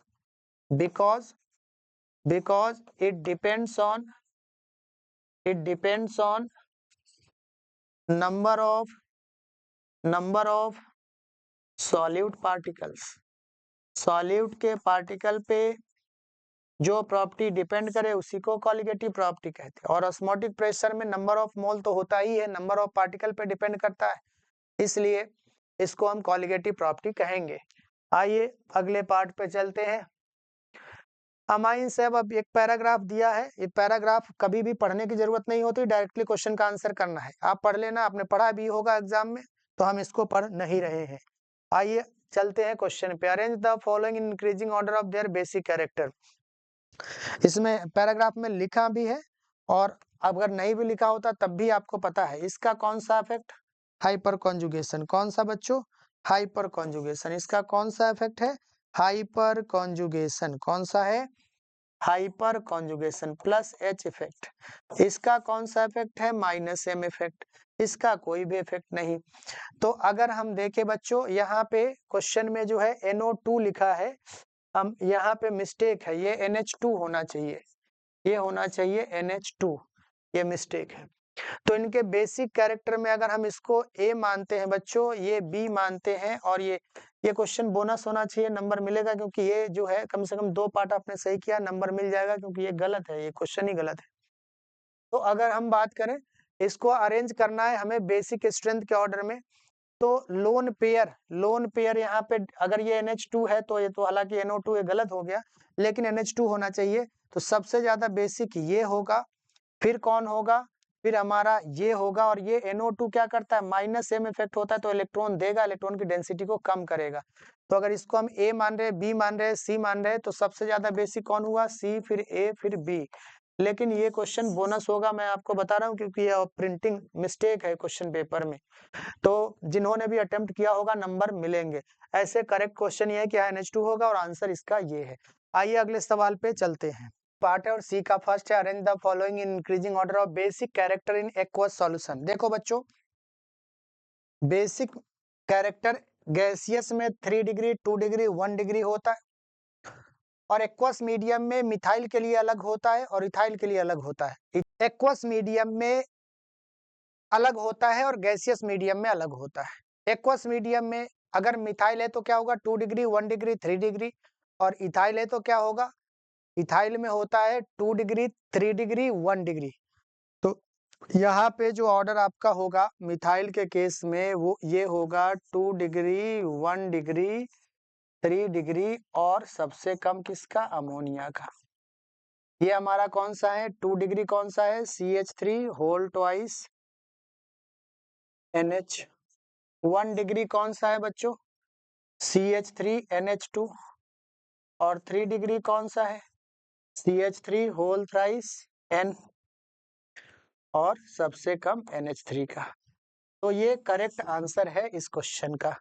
आइए अगले सवाल पे चलते हैं। सी का second part, why ammonolysis of alkyl halide is not good method for prepare pure amine. इसका आंसर क्या होगा बच्चों, इसका आंसर होगा because it give mixture of primary secondary and tertiary amine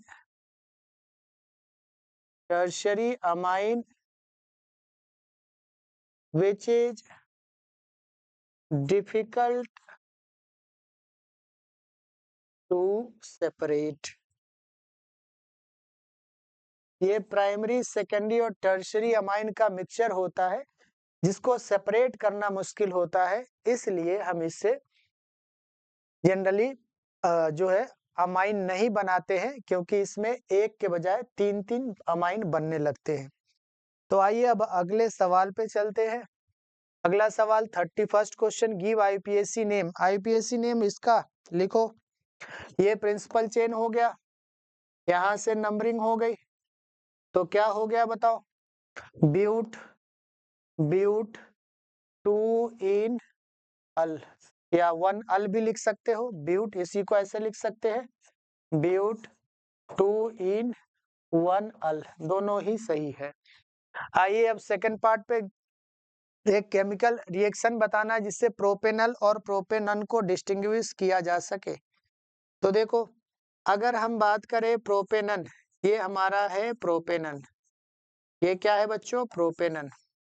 और प्रोपेनन को पे अगर आप I2 और NaOH हैलोफॉर्म रिएक्शन, तो क्या होगा? CH3CO यूनिट है, ये क्या होगा बच्चों?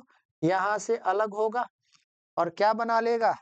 ये बनाएगा CHI3 और प्लस जो बचा हुआ 2 कार्बन है, 2 कार्बन का पहले एसिड बनेगा, वो सॉल्ट में कन्वर्ट होगा, plus NaI plus H2O, NaI plus H2O, CHI3 बन गया, फिर CH3COONA, फिर NaI, फिर H2O, और ये जो होता है ये एलोइस PPT होता है, ये एलोइस PPT बनता है।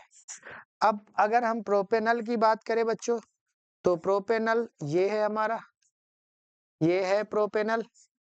और अगर हम प्रोपेनल पे क्या डाल दे बच्चों? प्रोपेनल पे I2 डाल दे और NaOH डाल दे, तो क्या होगा? रिएक्शन नहीं होगा, रिएक्शन नहीं होगा। क्यों? क्योंकि हैलोफॉर्म रिएक्शन के लिए CH3CO जो यहाँ पे यूनिट था, इस यूनिट का होना जरूरी है, जो कि इसमें नहीं है। तो ये सेकंड पार्ट का आंसर हो गया। आइए अगले सवाल पे चलते हैं। How will you convert the following toluene to benzoic acid?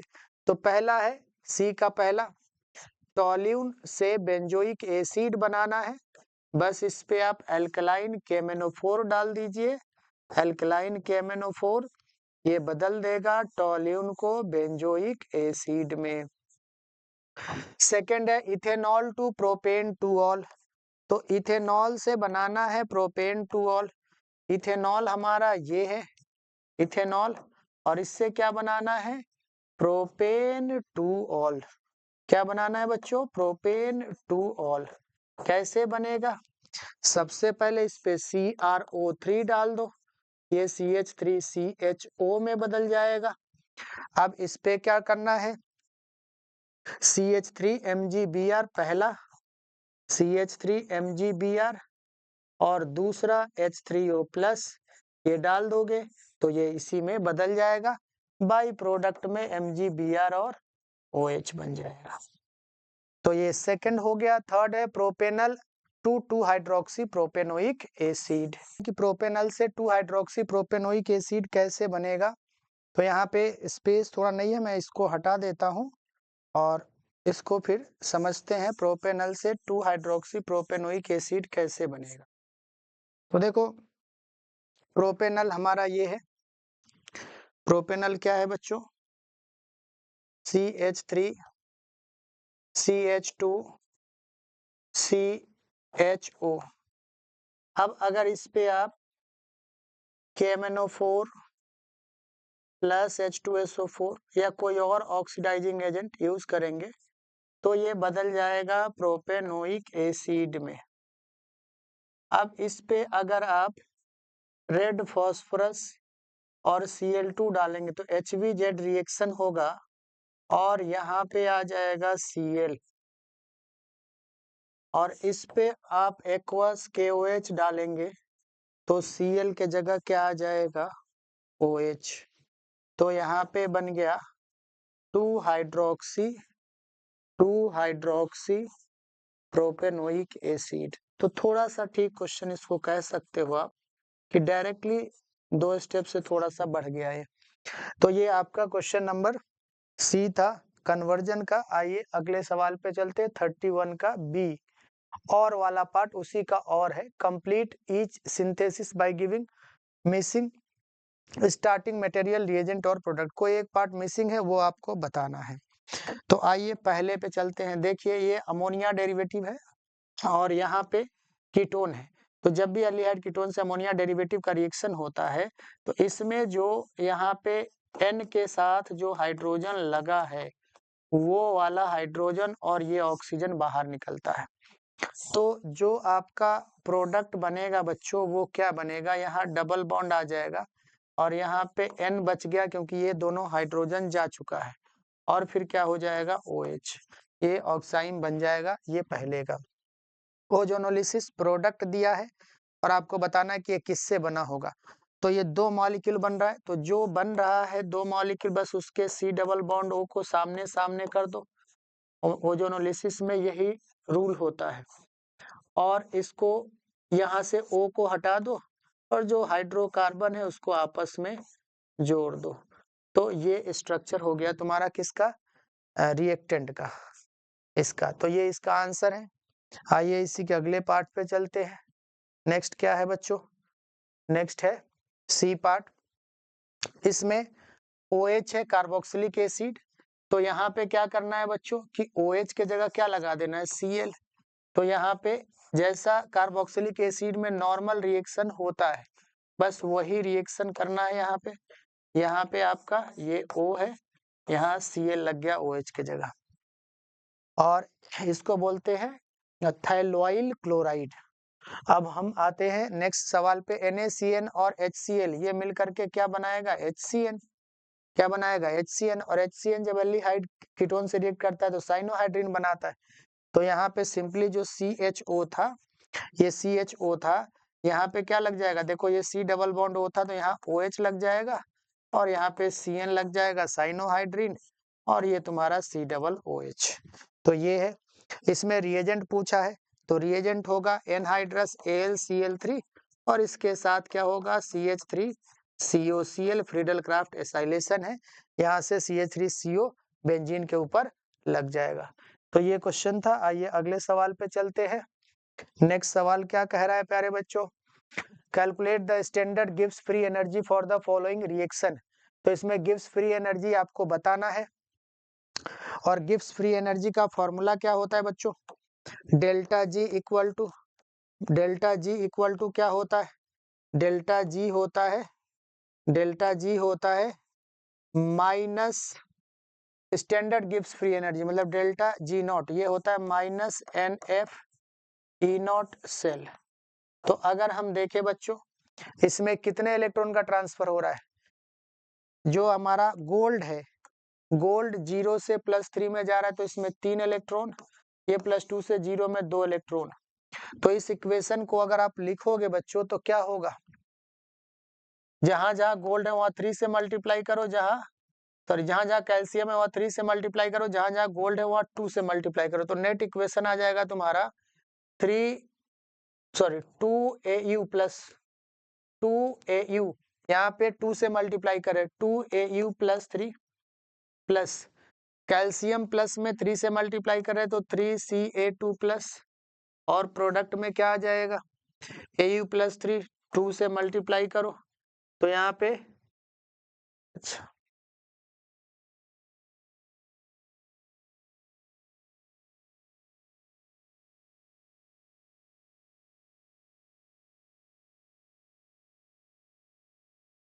इसका इक्वेशन बच्चों यहाँ पे लिख लेते हैं। देखो ये है AU और ये है Ca+2, यहाँ पे AU प्लस 3 बन रहा है प्लस Ca बन रहा है। देखो इसमें 3 इलेक्ट्रॉन का ट्रांसफर हो रहा है और इसमें 2 इलेक्ट्रॉन का ट्रांसफर हो रहा है। तो इलेक्ट्रॉन को बराबर करने के लिए आपको क्या करना पड़ेगा, इसको जहां जहां गोल्ड है वहां 2 से मल्टीप्लाई करो, जहां जहां कैल्शियम है वहाँ 3 से मल्टीप्लाई करो। तो अब जो इक्वेशन आएगा प्यारे बच्चों क्या आएगा देखो, 2Au plus 3Ca2 plus gives Au में कितना आ जाएगा, Au में 2 है तो 2Au प्लस 3 गिव 3Ca। ये आपका इक्वेशन आ गया। तो टोटल इलेक्ट्रॉन अगर आप देखें तो कितने इलेक्ट्रॉन का ट्रांसफर हो रहा है, 6 इलेक्ट्रॉन का। तो n की वैल्यू 6 हो गई। अच्छा, इसमें Q से कोई मतलब है नहीं हमें, तो उससे कोई मतलब नहीं है। E नॉट सेल निकाल लेते हैं। E नॉट सेल क्या होगा बच्चों, E not cathode minus E not anode.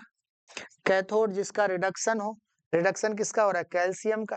Calcium का कितना दिया है बताओ, -2.87। और ऑक्सीडेशन एनोड किसका है, गोल्ड का, ये कितना है +1.5। तो ये 1.5 हो गया। अब ये तुम्हारा जो ई नॉट सेल है बच्चों वो कितना आ रहा है, ई नॉट सेल -2.87 और 1.5, तो ये ऐड हो जाएगा और नेगेटिव में जो वैल्यू आएगी 2.87 1.50 तो 7 3 और ये 4.37 वोल्ट ये ई नॉट सेल है। अब डेल्टा जी नॉट क्या हो जाएगा, -6 एफ हो गया 96500 और ई नॉट सेल कितना आ गया -4.37 वोल्ट। तो डेल्टा जी नॉट क्या आ रहा है बच्चों, इसको मल्टीप्लाई कर देते हैं और मल्टीप्लाई करके देखते हैं क्या आ रहा है। यहाँ पे ये आएगा 6 × 96500 × 4.37, तो यार है आपका प्लस में आएगा, माइनस माइनस प्लस हो जाएगा, कितना आ जाएगा 253,020 जूल। तो डेल्टा जी नॉट कितना आ रहा है बच्चों, ये आ रहा है आपका 25, इसको 1000 से डिवाइड कर दो तो 123 253.2 किलो जूल। किलो जूल में ये आंसर आएगा डेल्टा जी नॉट का। तो इस क्वेश्चन का आंसर ये है, डेल्टा जी नॉट की वैल्यू ये है। Predict whether the reaction will spontaneous, ये स्पॉन्टेनियस नहीं होगा क्योंकि स्पॉन्टेनियस होने के लिए डेल्टा जी नॉट क्या होना चाहिए, नेगेटिव होना चाहिए। ये क्या आ रहा है पॉजिटिव, तो ये नॉन स्पॉन्टेनियस रिएक्शन होगा। आइए अगले सवाल पे चलते हैं। नेक्स्ट सवाल क्या कह रहा है, नेक्स्ट सवाल कह रहा है हमारा tarnished silver contains Ag2S. Can this tarnish be removed? Placing tarnished silver are in an aluminium pan containing an inert electrolytic solution such as NaCl. Standard electrode potential for the half shell is this. तो देखो इसमें इस question में कहा क्या है कि एक सिल्वर की कोई ज्वेलरी है मान लो, उसका टार्निश मतलब उसमें ब्लैक कलर का कुछ लेयर आ गया है और उसको हम क्या एल्यूमिनियम कंटेनर में अगर रखे तो उसका जो टार्निश है, जो कलर फेड हुआ है, वो कलर फिर से सही हो सकता है या ब्लैकिश कलर जो आया वो रिमूव हो सकता है क्या। तो अगर हम आपको समझाए इस क्वेश्चन को तो यहाँ पे बच्चों क्या है, ये मान लो एल्यूमिनियम का कंटेनर है और यहाँ पे Ag2S, ये Ag2S के बनने से सिल्वर का कलर, जो ज्वेलरी है उसका कलर फेड हुआ है। Ag2S में सिल्वर Ag+ में है, तो ये Ag+ में है, अगर ये वापस Ag में आ जाए तो ये इसका जो कलर फेड हुआ है वो सही हो जाएगा। तो Ag+ में Ag+ से जो Ag+ है इसको Ag में लाने के लिए लॉस ऑफ इलेक्ट्रॉन होगा, मतलब इसका क्या करना होगा, रिडक्शन। और जिसका रिडक्शन हो उसको हम क्या मान लेते हैं बोलो, कैथोड। और एल्यूमिनियम अगर एल्यूमिनियम +3 में जाएगा, क्योंकि जब अगर ये रिड्यूस हो रहा है तो एल्यूमिनियम का ऑक्सीडाइज होना पड़ेगा, तो एल्यूमिनियम हमारा क्या हो जाएगा, anode.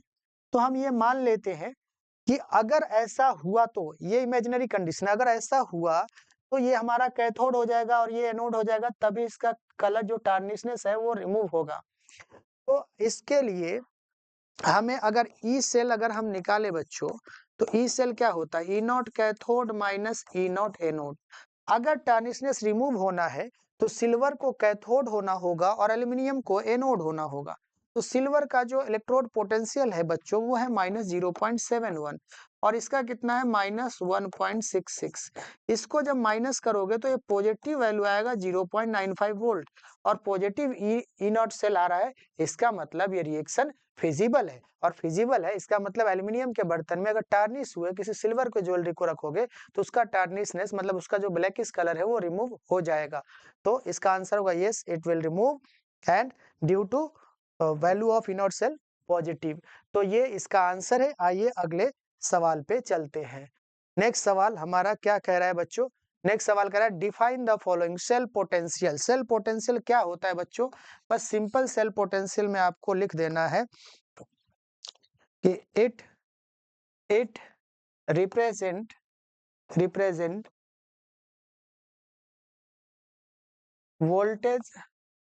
Voltage produce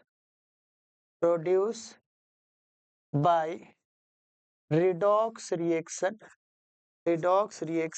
in us। redox reaction की वजह से जो वोल्टेज प्रोड्यूस होता है। फ्यूल सेल क्या होता है बच्चों? अगर फ्यूल सेल को डिफाइन करें तो क्या होगा? It convert chemical energy of fuel into electrical energy. Chemical energy of fuel into electrical energy. तो ये इस क्वेश्चन का आंसर है। आइए अब अगले सवाल पे चलते हैं।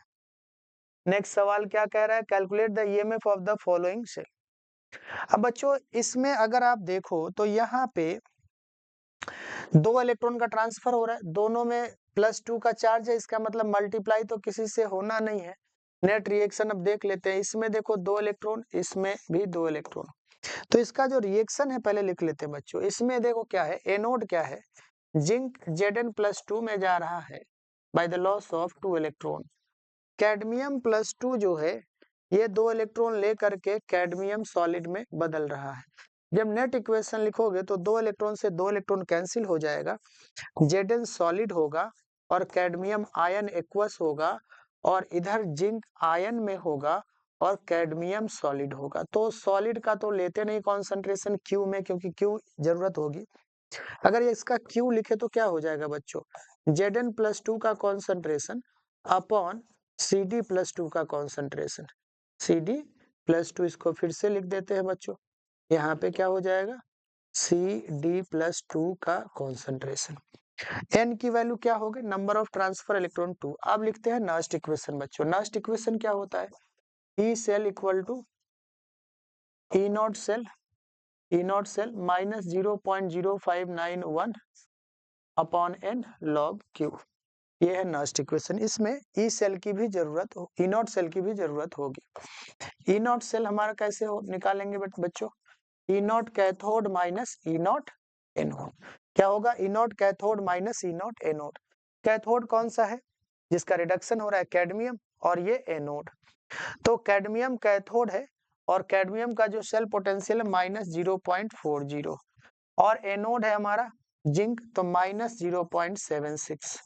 तो ये माइनस माइनस प्लस हो जाएगा और वैल्यू कितनी आ गई बच्चों? प्लस का 0.36 वोल्ट।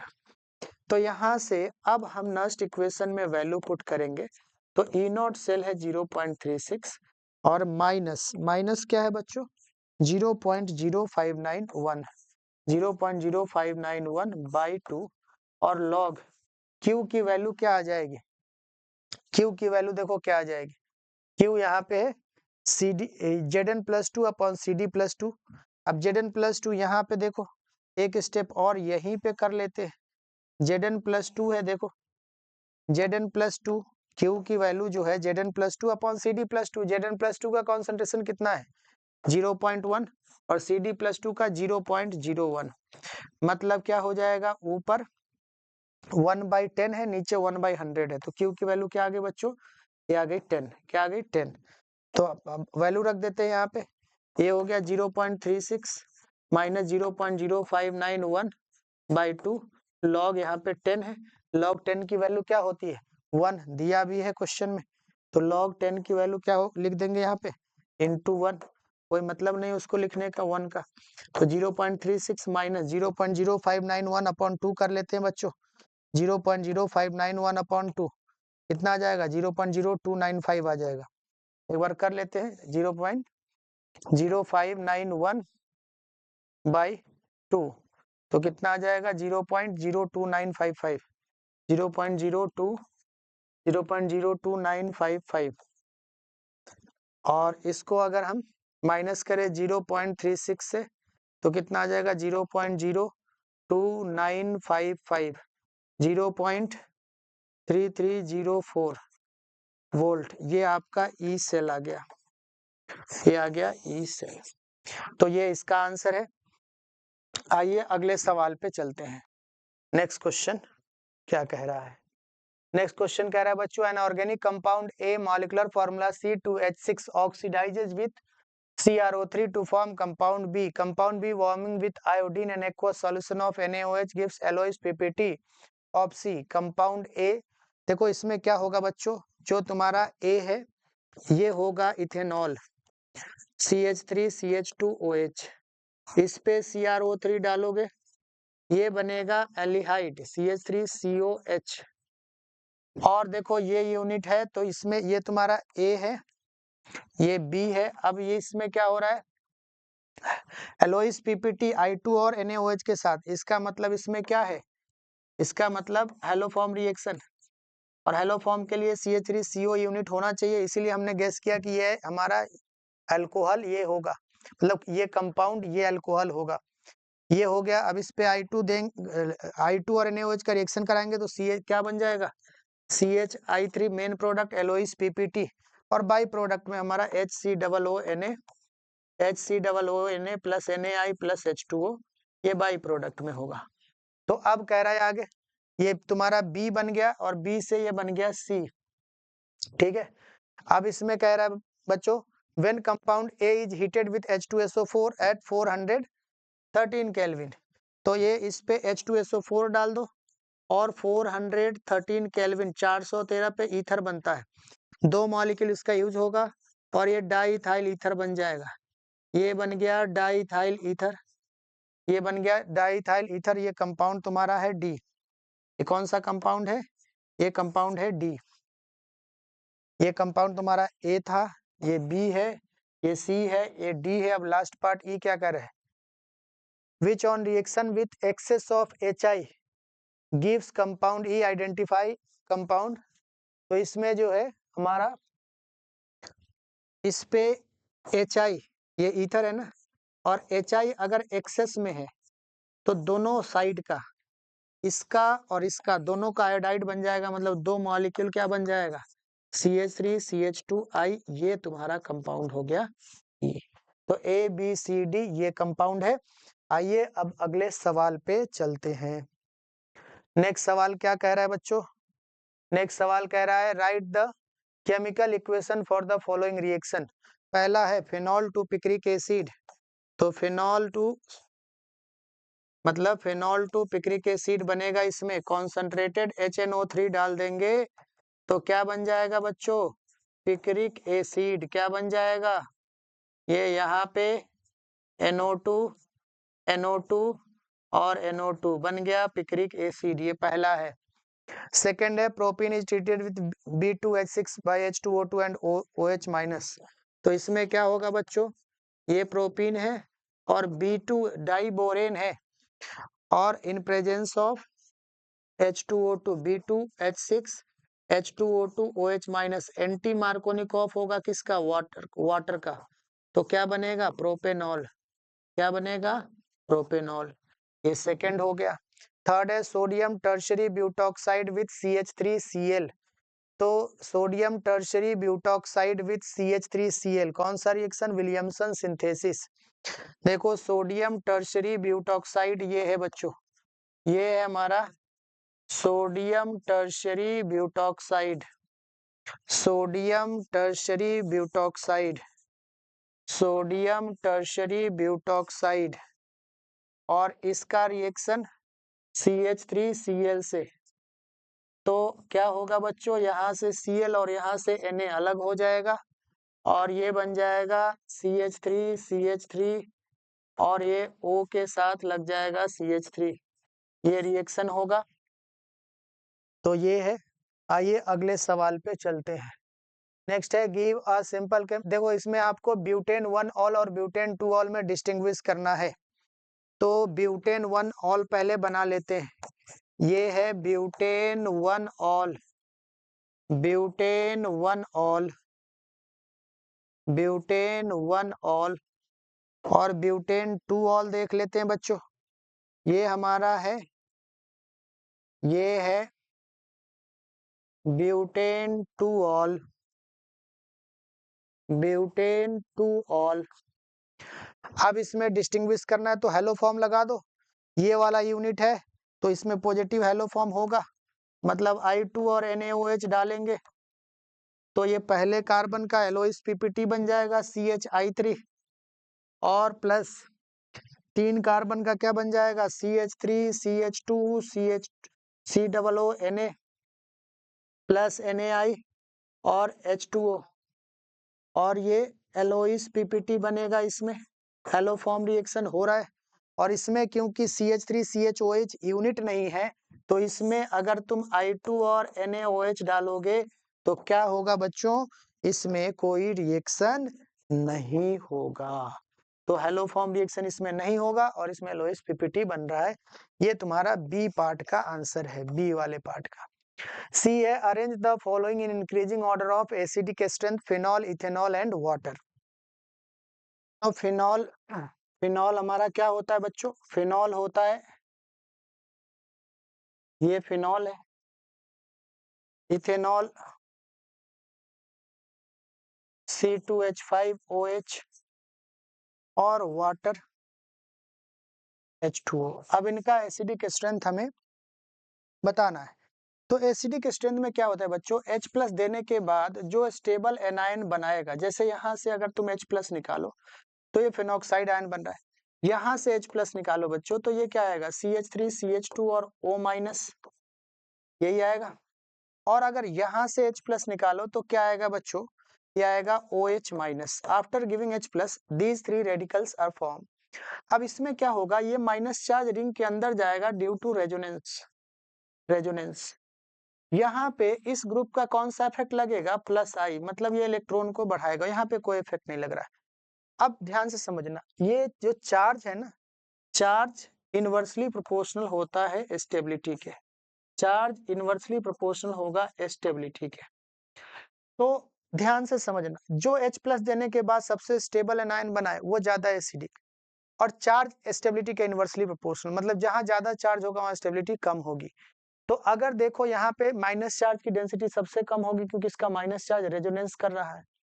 यहाँ पे तो चार्ज को उल्टा बढ़ा रहा है, इलेक्ट्रॉन डोनर है, यहाँ से इलेक्ट्रॉन आएगा तो माइनस चार्ज और बढ़ेगा, तो डीस्टेबलाइज हो रहा है। यहाँ पे कम से कम डीस्टेबलाइज तो नहीं हो रहा है। तो अगर ऑर्डर देखे बच्चों तो सबसे ज्यादा एसिडिक इसमें कौन होगा, फिनॉल, फिनॉल के बाद कौन होगा, वाटर, और वाटर के बाद कौन होगा, इथेनॉल। तो ये ऑर्डर है बच्चों, इथेनॉल, वाटर और फिनॉल। ये इस क्वेश्चन का आंसर है। तो ये आपका पेपर था, आई होप आपको समझ में आया होगा। और कोई भी क्वेरी हो आप कमेंट बॉक्स में लिख सकते हैं। और ये जो पेपर हमने सॉल्व कराया है इसका PDF आपको टेलीग्राम चैनल पे मिल जाएगा। आप जुड़े रहिए हमसे, और रेगुलरली जो क्लास 11th का हम लोग लेक्चर 1 से लेक्चर वाइज जो सिलेबस चला रहे हैं यूट्यूब पे, 1-2 दिन में वो कंटिन्यू हो जाएगा। बीच में पेपर डिस्कशन होने लगा और कुछ 1-2 टीचर बाहर भी चले गए, इस वजह से आपकी कंटिन्यूटी ब्रेक हुई है, उसके लिए मैं माफी चाहता हूं। लेकिन अब आने वाले समय में डेली आपको फिजिक्स, केमिस्ट्री, मैथ्स के रेगुलर वीडियो, डेली एक वीडियो मिलेंगे, और साथ ही साथ हर संडे को पेपर के लिए भी क्वेश्चन टेलीग्राम चैनल पे जाएगा। तो आप रेगुलरली बिना किसी कॉस्ट के आप इस चैनल से प्रिपरेशन कर सकते हैं। डेली एक टॉपिक का वीडियो आपको मिलता जाएगा। क्लास 11 से जो सीरीज हम लोग चला रहे हैं उसी सीक्वेंस में ही चलेंगे। तो वीडियो देखने के लिए बहुत बहुत धन्यवाद। मिलते हैं अगले क्लास में। Thank you.